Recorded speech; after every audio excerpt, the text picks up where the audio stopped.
Good morning. कसे आहात तुम्ही सगळे? मी भाग्यश्री पुन्हा एकदा तुमचं आपल्या चॅनलवरती स्वागत करते. तर ही जांभळं पाहून मला माझ्या लहानपणीची आठवण झाली. तुम्हाला सुद्धा झाली का तुमच्या लहानपणीची आठवण? आज माझ्याकडे वेळ होता म्हणून ठरवलं चला हे 2 ड्रॉवर्स आज आवरून घेऊयात. आपण सगळेच घर स्वच्छ ठेवण्याचा प्रयत्न करतो. पण कधी घरातली वस्तू आणि मनातले विचार दोन्ही इतके साचून जातात की आपल्यालाच गुदमरल्यासारखं वाटायला लागतं. आजच्या व्हिडिओमध्ये आपण बोलणार आहोत घराचे आणि मनाचे डिक्लटरिंग. डिक्लटरिंग म्हणजे काय तुम्हाला माहिती आहे का? माहिती असेल तर मला लगेच कमेंट करा. डिक्लटरिंग म्हणजे अनावश्यक गोष्टींना निरोप देऊन हलकं, शांत आणि सुंदर आयुष्य कसं जगायचं हे. सर्वात आधी घराचं डिक्लटरिंग. आपण अनेकदा अशा वस्तू जपून ठेवतो ज्या ना उपयोगाच्या असतात ना आनंद देणाऱ्या. जुने कपडे, तुटलेल्या वस्तू, न वापरणारे डबे, जुन्या पावत्या, अनावश्यक सजावटी आणि वस्तू. हा व्हिडिओ आत्ताच पॉज करून तुम्ही जरा घरामध्ये एक राऊंड मारून येता का, की तुमच्या घरामध्येही या अनावश्यक वस्तू किती साठलेल्या आहेत ते. या वस्तू फक्त जागाच नाही घेत, तर नकळत आपल्या मनावरही भार टाकतात. हे तुम्ही कधी अनुभवलंय का? एक छोटा नियम लक्षात ठेवा. जे गेले 6 महिन्यात वापरलं नाही ते खरंच आवश्यक आहे का, हा प्रश्न स्वतःला विचारा. कपाट उघडा. ज्या कपड्यांकडे आपण फक्त बघतो पण घालत नाही ते दान करा. जुनी भांडी, न वापरणारे शोपीस, तुटलेल्या गोष्टी ह्या सोडून द्या. घरात जागा वाढेल आणि मनालाही हलकं वाटेल.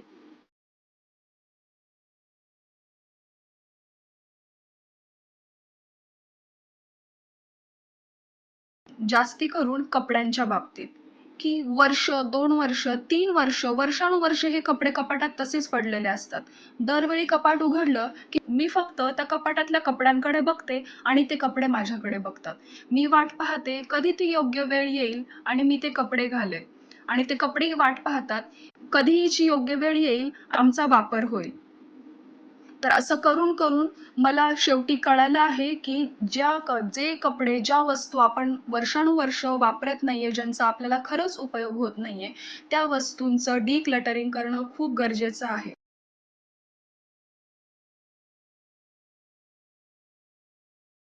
अनावश्यक कपडे वर्षभर 6 महिने मी वाट बघते की खरंच मला या कपड्यांचा वापर होतोय का. नसेल तर मी ते गरजू व्यक्तींना दान करून टाकते. वस्तूंच्या बाबतीत मला सुरुवातीपासूनच अशी सवय नाहीये की मी वस्तू साठवून ठेवेल. रिकामे डब्बे, प्लास्टिक बरण्या किंवा आणखीन काही प्लास्टिकच्या पिशव्या, बऱ्याच लोकांना खूप सवय असते की ह्या वस्तू मला कधीतरी कामी येतील हा विचार करून पोतीच्या पोती घरात भरून ठेवलेले असतात. तुमच्या घरात अशा किती वस्तू आहेत?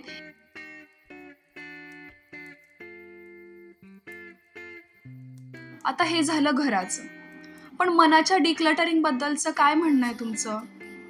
मनातही खूप काही साठलेलं असतं.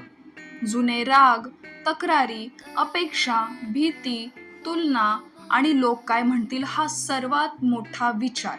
मी अजूनही जेव्हा YouTube सुरू करण्याचा विचार केला, तेव्हा माझ्याही मनात हाच प्रश्न आला, लोक काय म्हणतील? हे सगळं मनात साठत राहतं आणि आपली शांतता हरवते. आणि आपल्याला जे काही करायचं आहे, आपले जे आवडीचे गोष्टी आहेत, आपले जे छंद आहेत, ते आपल्याला पूर्ण करताच येत नाहीत. कारण आयुष्यभर एकच खंत मनात राहते की लोक काय म्हणतील. सगळ्यांना खुश ठेवण्याचा प्रयत्न सोडा. जे आपल्याला आतून त्रास देतं ते ओळखून हळूहळू सोडून देणं. स्वतःला दोष देणं कमी करा. भूतकाळात अडकून राहू नका. जे झालं ते बदलता येत नाही, पण जे आजच्या दिवस आहे ते सुंदर करता येतं. दररोज 10 मिनिट स्वतःसाठी ठेवा. फोन बाजूला ठेवा, शांत बसा, दीर्घ श्वास घ्या. डायरी लिहायची तुम्हाला जर सवय असेल तर डायरी लिहा.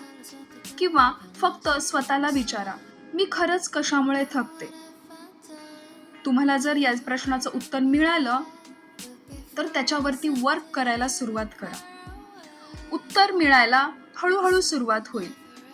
आणखी एक महत्त्वाची गोष्ट, नात्यांचं डिक्लटरिंग. हे आपल्या आयुष्यात फार महत्त्वाचं आहे. प्रत्येक नातं जपायलाच हवं असं नाही. काही लोक आपल्या आयुष्यात फक्त ताण वाढवतात. जे नातं सतत दुखावतं, कमी लेखतं, थकवतं, त्यापासून थोडं अंतर ठेवणं चुकीचं नाही. तुम्हाला काय वाटतं याबद्दल?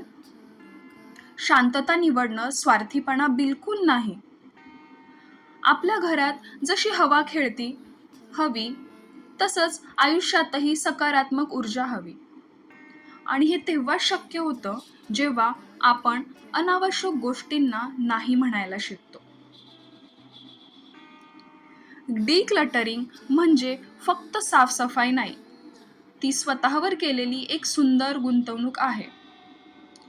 स्वच्छ घर, शांत मन आणि हलकं आयुष्य, यापेक्षा सुंदर लक्झरी दुसरी कोणतीच गोष्ट या जगात नाही. आपण सगळे मिळून आजच एक छोटं पाऊल उचलूयात. एक ड्रॉवर साफ करा, एक नकारात्मक विचार सोडा, एक नको असलेलं नातं समजून घ्या आणि स्वतःला थोडं अधिक प्रेम द्या. कारण आपण ज्या जागेत राहतो, ती जागा आणि आपलं मन दोन्ही सुंदर असणं खूप गरजेचं आहे.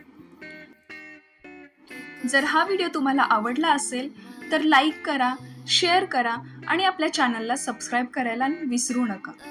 तुम्ही घराचं आणि मनाचं डिक्लटरिंग कसं करता हे मला कमेंटमध्ये नक्की सांगा. आणि या छानशा नोटवर मी हा व्हिडिओ थांबवते. भेटूयात पुन्हा एकदा. Bye bye.